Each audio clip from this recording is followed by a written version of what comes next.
সাজিদ ও তুহিন দুই বন্ধু। তারা এক বিকেলে মাঠে খেলা করছিল।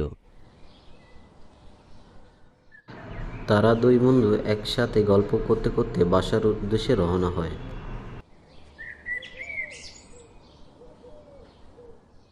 খেলা শেষে বাসায় ফিরতে ফিরতে অনেক সন্ধ্যা হয়ে যায়। হঠাৎ তারা একটি পুরনো বাড়ি দেখতে পায়।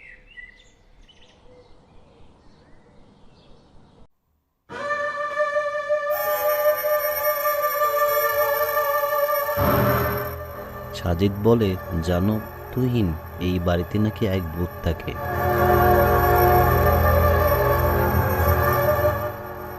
তুহিন বলে, ভূত বলে কিছু হয় নাকি?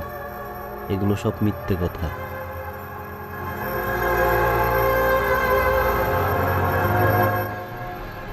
এই নিয়ে তাদের মধ্যে অনেক কথা কাটাকাটি হয়।